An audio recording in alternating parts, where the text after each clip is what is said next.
I I went to work today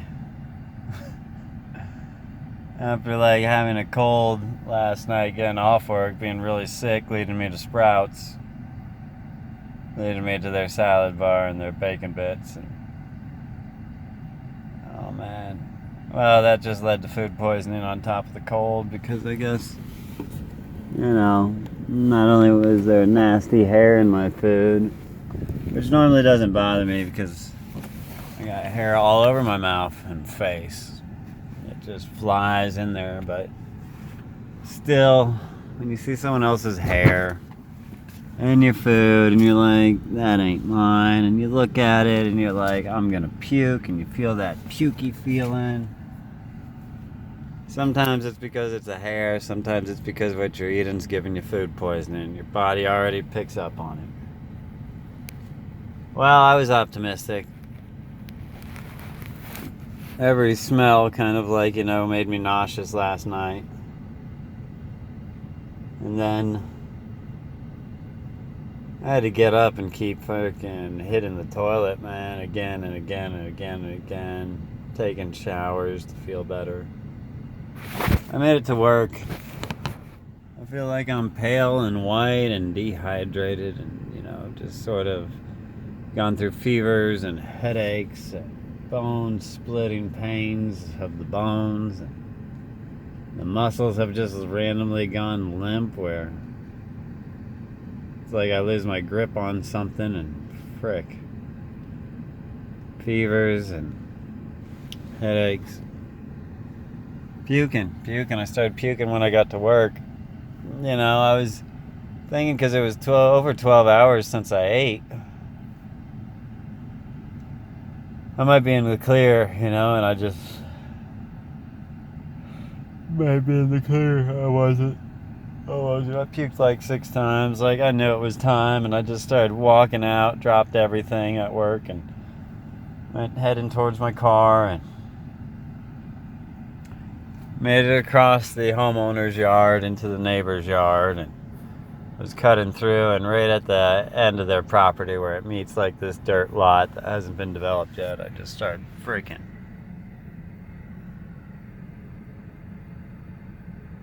I don't know, man. Horfing. Whatever it is. Wailing. Hacking. I just chucked up everything, and it's a terrible sick feeling because you feel nauseous with the stuff in your belly. It's making you sick. It feels bad in the stomach.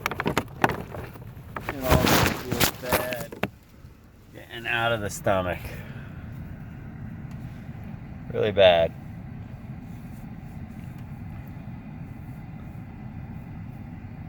So I'm here back at Sprouts, surprisingly.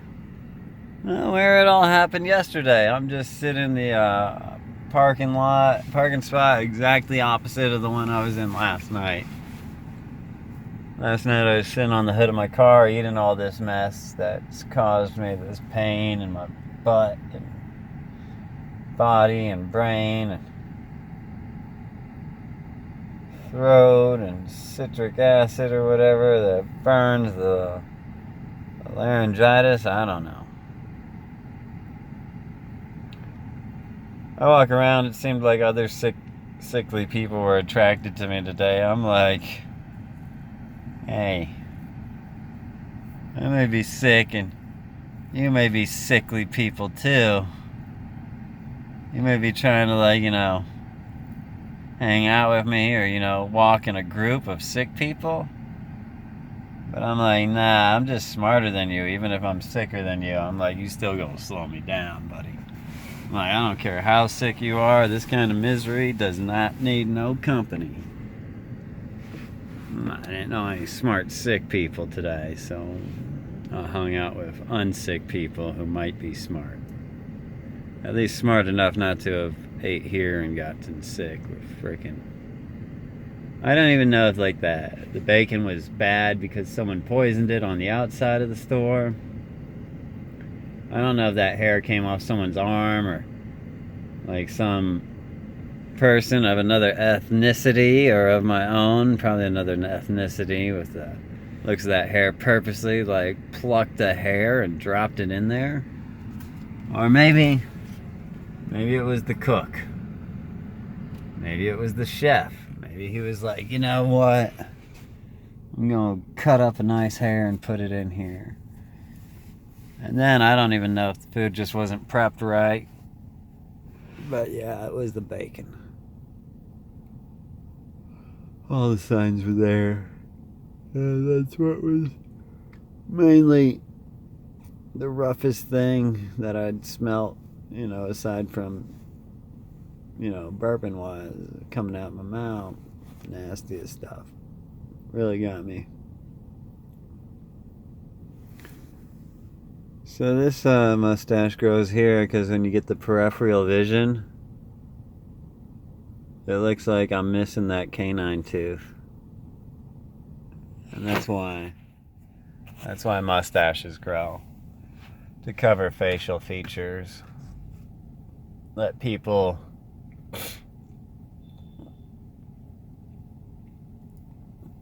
use their own skills to fill that kind of stuff in. Because, I mean, the thing with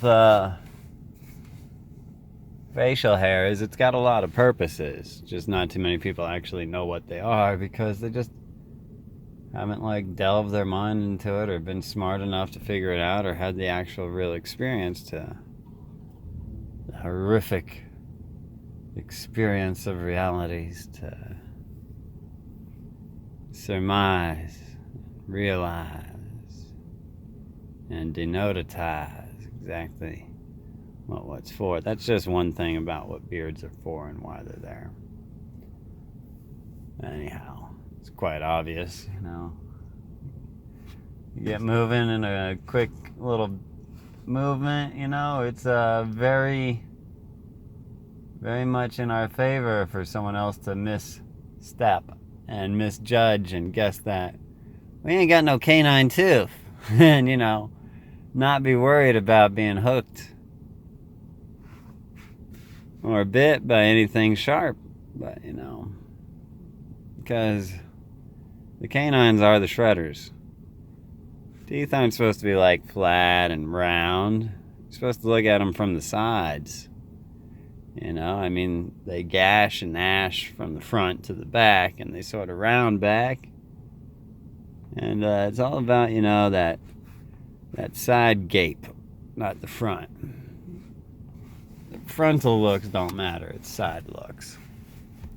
But that's not why I started this video today. I started this video because I'm sick as a dog. I went in there to buy some grapes that were organic, and I seen a mushy smashed one, and I figured, you know, okay, it's just that bag. Then I look at another bag, and I start picking some out, and then the organic grapes are just molding, like actually having like green and white mold on them. So I'm like, I put my bag of grapes back, and I'm like, shoot, maybe I'll just do an organic banana. At least it's wrapped. So I did that. And I got some water and a little like electro hydrate sort of packet for electrolytes for my drink because, you know, I'm sick as a dog. Well, not sick. I mean, I've just been stuck here in this parking lot since my boss let me go from work today saying I was sick. I guess I was. Yeah. It took me like 2 hours to crap 3 or 6 times there and puke like 6 times there. And it's just horrible. In my beard and my nostrils, just chunks, and, you know, the smell. And I got on my shoe and I had to wash up and snort some water up to clean my nostrils out and put on some perfume and cologne and make up a nice blend. And I can still smell the puke. It was just, and I'm working laborious kind of like skilled tasks. Just blew a lot. I got in like 2 hours, 6 toilet visits, 6 pukes, done. 2.5 hours. I got done what I could have otherwise had done in like less than 30 minutes. So it's horrible. Alright, so I got on this video because, you know, when you're sick, it's kind of like through the looking glass. You get to see things. When you're as smart as me and as knowledgeable as me and you've been through as much as me, it's kind of a purge, this random, unexpected, you know, dumping of fluids and solids and, you know, removal of everything and, you know, being, you know, getting rid of some sort of a bad, nauseous, you know, terrible sort of little germ in your belly. It resets like some of your skills. Like you get some better senses, survival senses. And I was walking through the parking lot and it did remind me that, you know, it's not who you know. It's not how much like knowledge you can gather outside in books and college and learning and stuff like that. Everything matters about, you know, how much information and how much, you know, memory and how much understanding can you retain instantly. Sure, you might be able to like read the Bible or read the whole law library and remember every page, every book, word for word. But when you meet like a bunny or a person, and, you know, how much more of a predator are you than they are to you? Like, how much do you know about them? How much do you know about what they're thinking? How much can you see? How much can you, you know, instantly obtain and, you know, distinguish, discern? That's what it's all about, knowing. We're picturesque people, you know, photographic kind of memories. And even if like seeing a picture or symbol ain't our best thing, even making up pictures or symbols to go with things, to like color code and memory code things, is our thing, everyone's thing. So it's like how many pictures from each sense can you pick up on and, you know, add to your arsenal, you know, in being able to understand who you're around or what you're around. Like, how much information can you gather? How much are you really able to pick up instantly, you know, on first encounters and stuff? Smells, tastes, you know, senses, feels, knowing what someone else is thinking, being able to turn that into like pictures and exactly, you know, be able to see what they're thinking, being able to see why they smell the way they smell, being able to see why they've dressed the way they dress, being able to see exactly what they have on their personages, what's in their pockets, being able to like smell certain metals and certain mints and certain amounts of money and certain things like that. It's all about being able to take everything, every sense, and turn it into a picture. Now, you definitely want to be able to instantly gather and retain about 1,500 pictures minimally, like instantly, and have them all organized and properly, you know, correct. And a lot of people think that's like, oh, that's more than 6 chunks of information. Well, yeah, it's like 1,500 chunks correctly, and you got to be able to get up to like 6,000 or 9,000 pictures of a person or an animal or a bush, where you can take that many senses, different senses and different pieces of accurate information about them, and totally wrap it up in your head, weaving together a spider web of holographic memory of what makes them who they are and what they are and who they are and all that. Now, most people are on like